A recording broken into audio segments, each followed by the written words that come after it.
Welcome back, Warrior Kids. My name is Pam Palmater, and I'm the host of the Warrior Kids podcast, which, as you know by now, is taped before our famous live studio audience, Peter the Boston Terrier and Ernie the lovable Bulldog.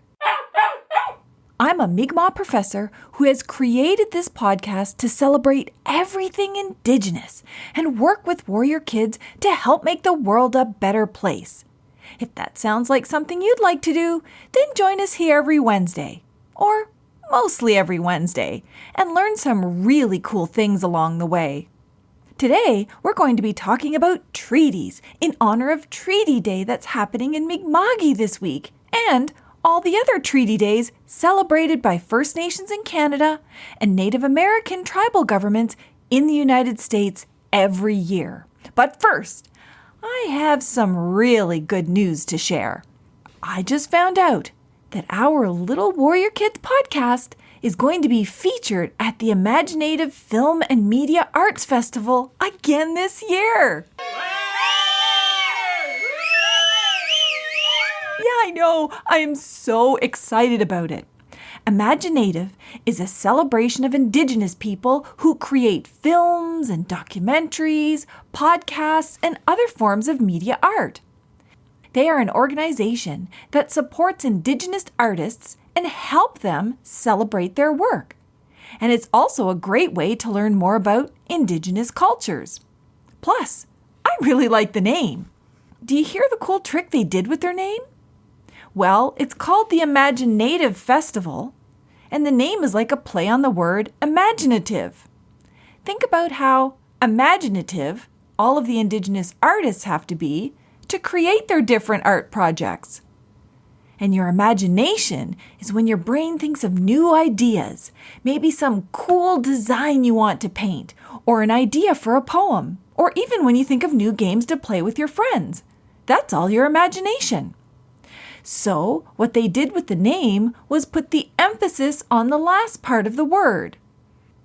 Imaginative means creative, and imaginative is Native peoples being creative. Isn't that kind of cool? Well, anyway, back to my good news story. Do you all remember how last year the Turtle Island episode we did, which was one of your favorites, that was also featured at the Imaginative Festival? It was so much fun being a part of that festival.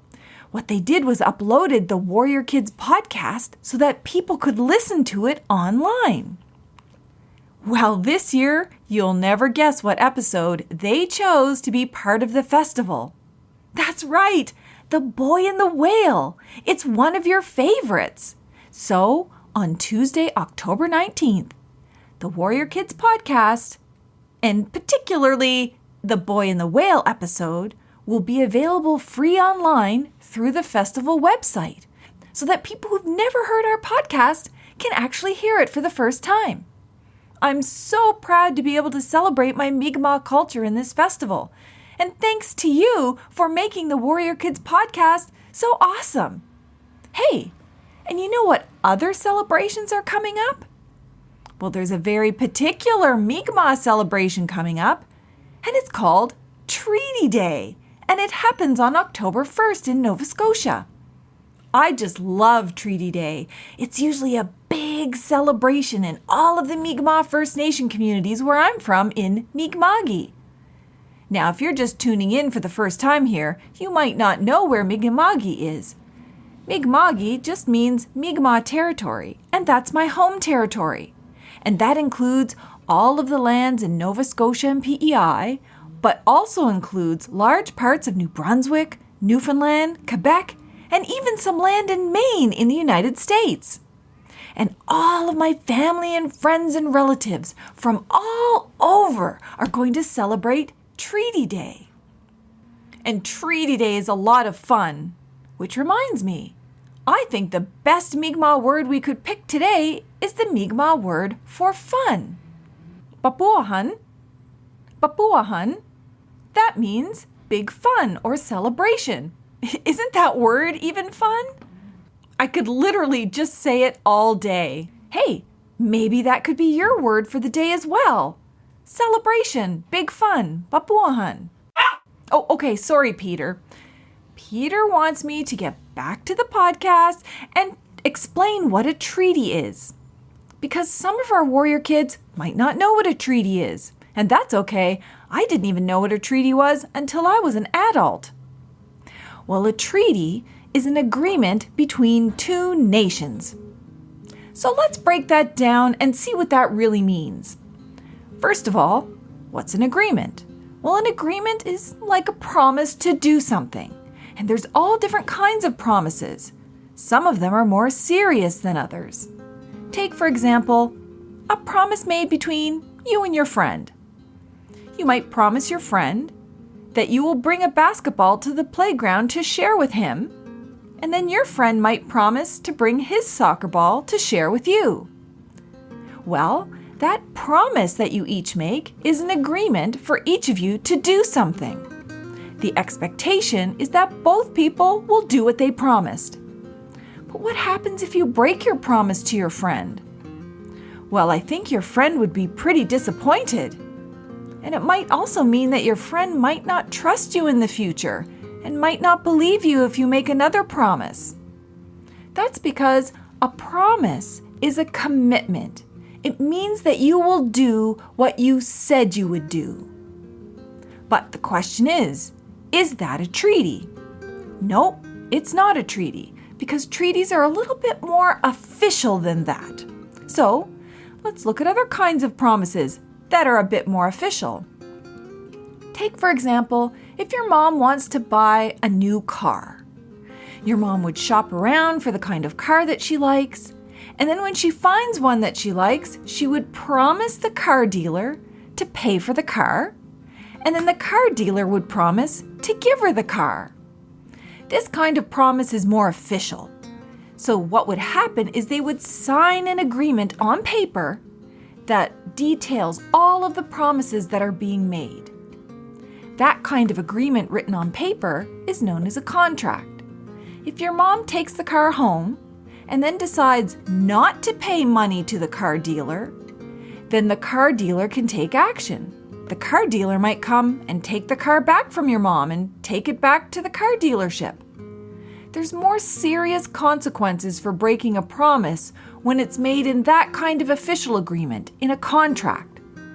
So, is this a treaty? No, this isn't a treaty either, because treaties are not made between individuals. Treaties can only be made between nations. Ah, good question, Ernie. What's a nation? Well, generally speaking, a nation is a group of people who live together in a specific territory, sometimes referred to as a country. Sometimes they share the same languages and cultures, and sometimes there might be several different languages and cultures within that one country.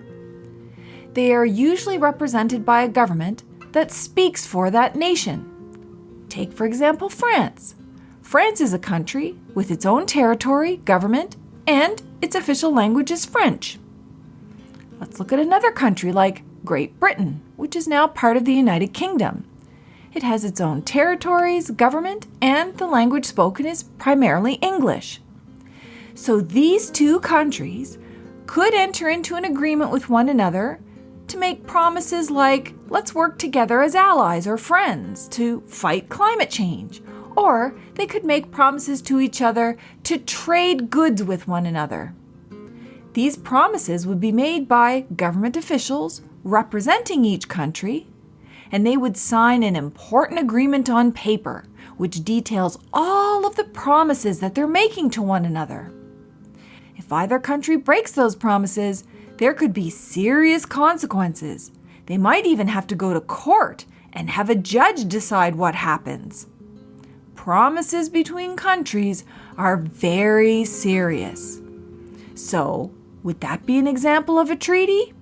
Yes, it would be, because in the law, treaties are only signed between nations, sometimes referred to as countries. But a country like Canada could not sign a treaty with Canadians because Canadians are citizens.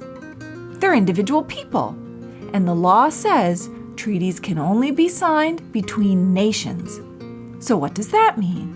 It means that Canada could sign a treaty with an indigenous nation, like the Mi'kmaq Nation, because we are a nation with our own people, our own government, our own language, and our own territory.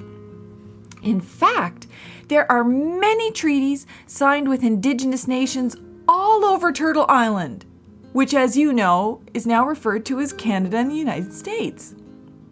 The fact that indigenous nations sign treaties with other nations is proof that indigenous nations are in fact nations.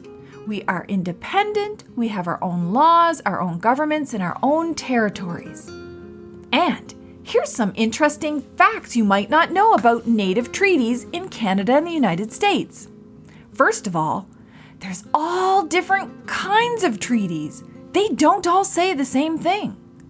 Some treaties promise to live in peace and friendship, and that means to take care of one another.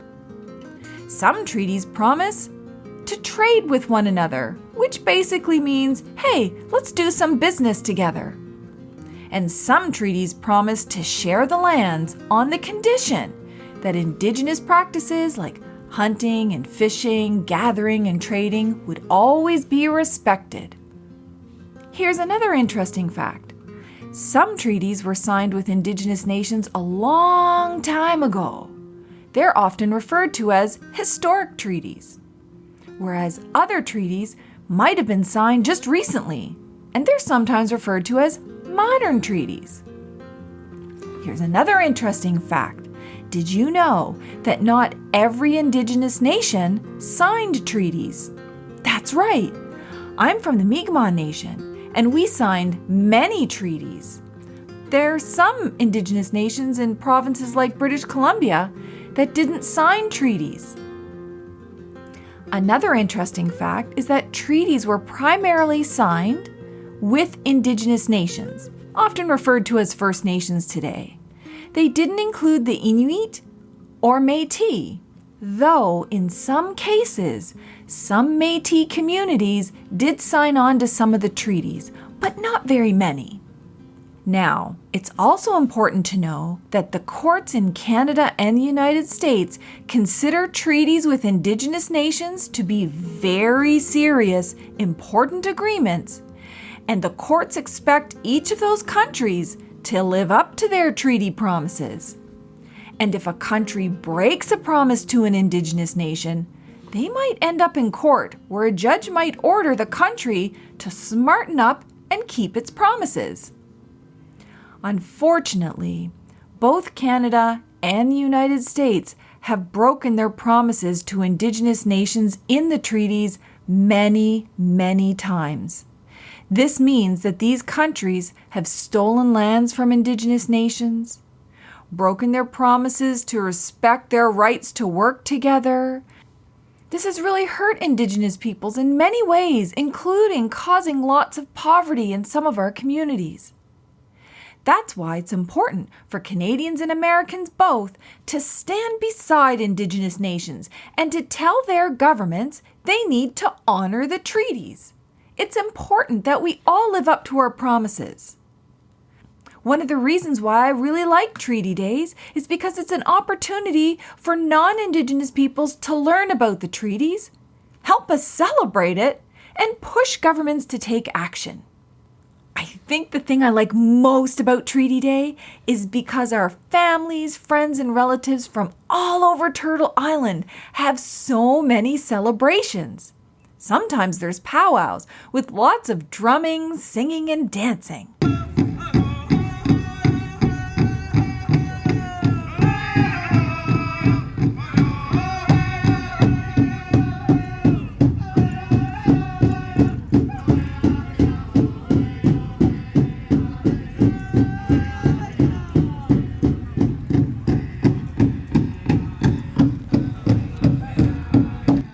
Sometimes there's feasts where everyone brings food to share with the community.